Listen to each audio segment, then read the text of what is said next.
নদী প্রতিদিনই ভাঙতাছে, রাত দিন সমানে মনে হয় যে ভাঙতাইছে। আমাদের নদী মনে হয় যে বান্ধা দেওয়ার কথা, মনে হয় যে বান্ধা দিতে দিতে মনে হয় যে বান্ধা দেয়ই না।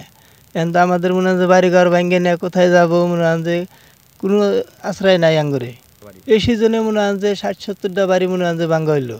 এই নদী মনে হয় যে ৩-৪ বছর ধরে ভাঙ্গা মনে হয় যে একবারে সোনাপুর ধরে হারলো। আমাদের মনে হয় ৪ তলা মনে হয় যে স্কুল, মনে হয় যে সোনাপুর বাজারটা মনে হয় যে ধরে হারলো। খালি নদী মনে হয় যে বান্ধা দিবার চায়, খালি মনে হয় যে আঙ্গ আশা দেয়, আশা দিয়ে তো নদী মনে হয় যে বান্ধা দেয় না। এই সরকারের কাছে আঙ্গ আবেদন, তাড়াতাড়ি জানি আঙ্গ নদীরা মনে হয় যে বান্ধা দেয়। হ্যাঁ, গ্রাম ছিল মনে হয় যে ২টা-৪টা গ্রাম ছিল। আর ভাঙতি মনে হয় যে আঙ্গ সীমানা মনে হয় যে এই পর্যন্ত শেষ, বাপদাদার সম্পদ মনে হয় যে শেষ। এখন তো আর আঙ্গ সীমানা মনে হয় যে এই পর্যন্ত আর নাই সীমানা। রাস্তায় রাস্তায় মনে হয় যে আমরা বাসতাইছি। তারা এখন মনে হয় যে ইটুকা গুচ্ছ গ্রামের জায়গা আছে, তারপরে মনে হয় যে অলিতে গলিতে মনে হয় যে আমরা ঘর তোলার মতো জায়গা মনে হয় যে পাচ্ছি না। উনি অলিতে গলিতে মনে হয় যে আমরা জায়গা ঘর মনে হয় যে অ্যাঙ্গার দেওয়া মনে হয় যে অ্যাঙ্গার তলে মনে হয় যে রয়েছি।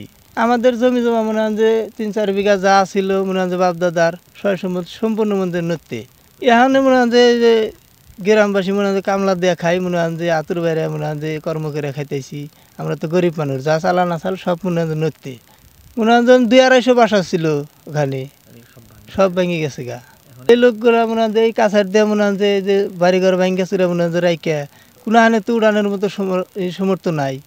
এখানে আমাদের মনে হয় যে কী পরিমাণ কষ্ট, কিনা খাইতেছি মনে হয় যে একটা কামলা মনে হয় যে নিতেছি না, বাড়িঘর থুয়া মনে হয় যে কনে থাকি কী সমাচার, এটা তো আঙ্গুর আশ্রয় কেন নাইকে। এখন চাপা সরকারের কাছে এখন আমরা একটাই অনুরোধ করি, আমাদের নদীটা জানি বান্ধা দেয়। নদীর নিকে আমরা মনে হয় খুব দূরত্ব মনে হয় যে একটা কাজ চাই, মনে হয় যে যত তাড়াতাড়ি হোক আমার নদী ফিরাই।